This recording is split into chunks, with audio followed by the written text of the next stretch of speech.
Hi all, I am Dr. Shala Shahban. ഞാൻ ഇന്ന് പറയാൻ ഉദ്ദേശിക്കുന്നത് മുൻനിരയിലെ പൊട്ടിയ പല്ലിനെ പറ്റിയിട്ടാണ്. റോഡ് ആക്സിഡന്റ് മൂലമോ വീണിട്ടോ ഒക്കെ പലരുടെയും മുൻഭാഗത്തെ പല്ല് പൊട്ടാറുണ്ട്. ഇത് എങ്ങനെ നേരെയാക്കാം എന്നതിനെ പറ്റിയിട്ടാണ് പറയാൻ ഉദ്ദേശിക്കുന്നത്. വിഷയത്തിലേക്ക് ഡീറ്റെയിൽ ആയിട്ട് കടക്കും മുമ്പ് പറയാനുള്ളത്, എല്ലാവരും വീഡിയോ സ്കിപ്പ് ചെയ്യാണ്ട് ഫുള്ളായിട്ട് കാണാൻ ശ്രമിക്കുക. വീഡിയോ കണ്ടിട്ട് ഉപകാരപ്രദമായെന്ന് തോന്നുകയാണെങ്കിൽ ചാനൽ സബ്സ്ക്രൈബ് ചെയ്യുക, കമൻറ്റ് ചെയ്യുക, ലൈക്ക് ചെയ്യുക. അപ്പോൾ വിഷയത്തിലേക്ക് വരാം. ഇത്തരത്തിൽ പല്ല് പൊട്ടിക്കഴിഞ്ഞാൽ അതിനെ പൂർണ്ണമായും പഴയ രൂപത്തിലേക്ക് വീണ്ടെടുക്കാവുന്നതാണ്. അതിനായിട്ട് ഈ പല്ലിന്റെ പൊട്ടൽ എത്രത്തോളം ഉണ്ടെന്ന് നിർണ്ണയിക്കേണ്ടതാണ്. അതായത് ചെറിയ രീതിയിലുള്ള പൊട്ടലാണോ അതോ വളരെ ആഴത്തിലുള്ള പൊട്ടലാണോ, അതായത് പല്ലിന്റെ പൾപ്പ് വരെ പൊട്ടൽ എത്തിയിട്ടുണ്ടോ എന്നൊക്കെ നോക്കേണ്ടതുണ്ട്. പൾപ്പ് എന്ന് പറയുന്നത് പല്ലിനകത്ത് ബ്ലഡ് വെസൽസും നെർവ്സും ഒക്കെ ഉള്ള ഭാഗമാണ്. ഓക്കെ, അപ്പോൾ ചെറിയ പൊട്ടലാണെങ്കിൽ നമുക്ക് നോർമൽ ആയിട്ടുള്ള റെസ്റ്റോറേഷൻസ്, അതായത് കോമ്പോസിറ്റ് പോലുള്ള റെസ്റ്റോറേറ്റീവ് മെറ്റീരിയൽ വെച്ചിട്ട് പല്ലിനെ പഴയ രീതിയിലേക്ക് മാറ്റാവുന്നതാണ്. ഇത് ഒരു ദിവസം കൊണ്ട് തന്നെ ചെയ്ത് തീർക്കാവുന്ന ട്രീറ്റ്മെന്റ് ആണ്. ഇതുവഴി പല്ലിന്റെ പഴയ ഷേപ്പും അതേ കളറും തിരിച്ചു കിട്ടുന്നതാണ്.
ഇനി അതല്ല, പൊട്ടൽ വളരെ ആഴത്തിലുള്ളതാണെങ്കിൽ, അതായത് പല്ലിന്റെ നെർവ്സും ബ്ലഡ് വെസൽസും ഒക്കെ ഉള്ള പൾപ്പിനെ ബാധിച്ചിട്ടുണ്ടെങ്കിൽ വേര് ചികിത്സ ചെയ്യേണ്ടത്, അതായത് റൂട്ട് കനാൽ ട്രീറ്റ്മെന്റ് ചെയ്യേണ്ടത് അത്യാവശ്യമാണ്.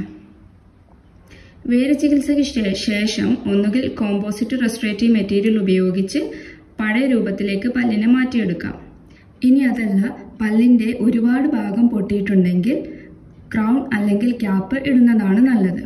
കാരണം ഒരുപാട് ഭാഗം പൊട്ടിയിട്ടുണ്ടെങ്കിൽ നമ്മൾ കോമ്പോസിറ്റ് ഉപയോഗിച്ച് അത് പൂർവ്വസ്ഥിതിയിലേക്ക് മാറ്റുകയാണെങ്കിൽ അതിന് സ്ട്രെങ്ത്, അതായത് കോമ്പോസിറ്റ് മെറ്റീരിയലിന് സ്ട്രെങ്ത് കുറവായതുകൊണ്ട് വീണ്ടും പൊട്ടാൻ സാധ്യതയുണ്ട്.